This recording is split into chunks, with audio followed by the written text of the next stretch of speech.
so that they can control your thinking for you. You won't be able to think for yourself. Individualism isn't allowed. Hive-minded, controlled society is one in which you do what you're told to do, and you're controlled through your chip implant. Or if you're stupid enough to tweak your DNA, and I pulled out last year, 2 years ago, on October 10th, 2005, I did a radio show on the lies of the fifth dimension. Probably one of the most informative shows about what's coming there that I've done, talking about exactly what their agenda was for this fifth dimension. And I talked about how they were trying to tweak mankind's DNA. Twofold reason. One being that once a person's DNA has been tweaked and extra codons in it have been turned on, these people become more easily possessed and controlled by the aliens. It has nothing to do about self-empowerment. They could care less about your own self-empowerment or your own self-help, folks. What they want to do is turn your body into a body that they can control and possess, because they can't operate in this realm without a body. They need a physical form, and so that's what they want. They want your body. Another thing is also getting mankind to self-destruct. They're experimenting on a new species of mankind via DNA permutation. And what they want you to do is a mankind before the fall had 12 strands of DNA, and 10 of them were turned off. This is vague understanding of this. So the normal person only has 2 of 12 codons operating in their DNA. And what these fallen angels are trying to do is fix what the Lord shut down and try to reactivate all 12 codons of our DNA. But to do this completely destroys the human body. That's why they're trying to do it. They want to be able to possess it and also self-destruct mankind. One of the things I keep seeing in the Bible codes is that of placenta permutation, and what this does for women is it creates extra cells, and so your placenta is and I'm not a genetics genius here. But there's extra cells created so that and they've already been trying this with hybrids. You can already see these kids that have been born, these indigo kids, these star kids. You've seen the movie X-Men, kids with special powers. They're trying to create a new breed of humans. Extra powers, supernatural powers. And this liquid gold, monoatomic gold, and also the things they're using in our plastics now, because they're trying to change our lead-based, carbon-based DNA cells into crystalline.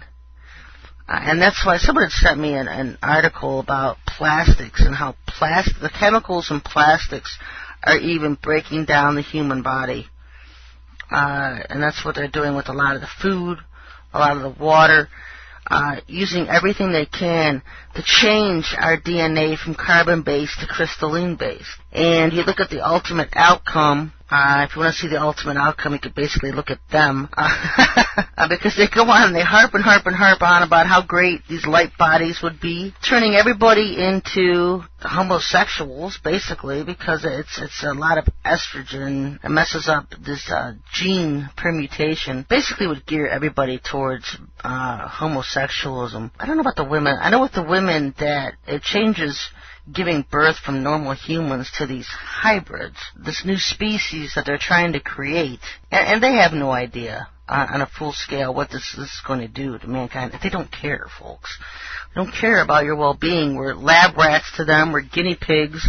Our own government uses us as lab rats. And that's exactly what they're doing, using mankind as a lab rat. I also talked about why they're so eager to change. I mean, you get into this New Age rhetoric, and they're always trying to change into the fifth dimension, jump into the fifth dimension from our third dimension, because they're in the fourth dimension, and they can't operate in our dimension, third dimension, without a human body. And if they do operate in this dimension, then they need this monoatomic gold to be able to hold their form here. And I've warned about how when this Jesus comes in Israel, he's a terrestrial, he's an alien, and the Jews are going to fall for him. Pretty much all of Jerusalem is going to fall for him. And they won't believe him now. They won't believe the churches now about Jesus, the Son of God, Yeshua, the Son of God.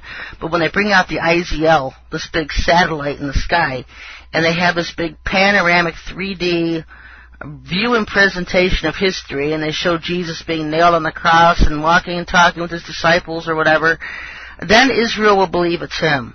Because they're following the blueprint of the Bible, folks. If you read where the second coming of Christ, where he comes with his heavenly hosts, and he's with his, all on horses and stuff, they're trying to mimic that, only they're going to be in UFOs, and their angels are going to be Anics, fallen angels, humanoids, Anics, these giants that are 10 feet tall. And they're going to come in the skies. They're going to create this darkness because they've got this big plate in the sky that can block the sun. And it's going to pretty much nail it down to September of 2009. But to find 2009, is it this year, 2008, or is it next year, 2009? I'm not real certain about that one. I guess I'll figure it out as time goes before September comes. I just find it strangely odd that everything I look at, there's not a mention about 2008 anywhere. Everything is 2009, 2010. And so the Lord keeping me focused on that year for one of two reasons. Either he wants me spending a whole year preparing everybody for next year, or time has been accelerated. And I've often talked about how time can be delayed and accelerated. It could be one or the other. It could be accelerated. It could happen this year instead of next year. And I've always said our calendars can be off. When you look at these code programs, you can just tell by looking at them that the times are off on them. Because when I look at 2009, 2010, I can see Junior still in office, or Cheney's mentioned, and these guys would necessarily still be mentioned if they weren't in dominance, some kind of power. You're thinking, okay, well, maybe he just throws the elections and he stays in office. That's a possibility. That's a possibility. But either way, I could just call it as I see it, as the Lord shows me, and just try to warn you guys of everything that they're going to be doing. And there's never a dull moment. There really hasn't been. So last week I talked about how New York City and stuff was coming up in the codes and kind of a timeline. So now we've got the false prophets, this Sananda, Emmanuel, or Asu, Esu, and he looks like the Jesus the churches worship. And you've got Maitreya, and you've got Saint Germain, who has the violet light. You have Archangel Michael, Archangel Gabriel, and then they might even roll out a Moses.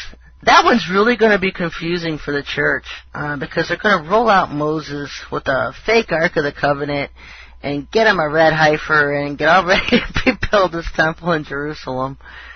And it's not the real Moses. That's why I'm so adamant on letting people know that the real Moses died. In Deuteronomy chapter 3, you can read about where the Lord buried him on the mountain.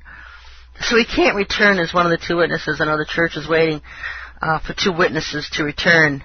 Cannot be Moses. He already died. And so that's why Satan's going to roll him out, mimic Moses with a demon, some tall gray or Anak. I don't know what he's going to use. I call them demons, but they're actually just aliens, because there is a difference between demons and aliens. I know the church never specifies, but there really is. Anyway, that's some of their game plans to bring that out. Also, with their gold, frankincense, and myrrh, the voodoo Kool-Aid. And they're going to market this stuff. There could be some kind of legislation to where they force people to drink this stuff. You know, I'm seeing market salvation in the Bible codes. It's not talking about today's church. You know, you see all these ministries marketing their books and videos. They're marketing God.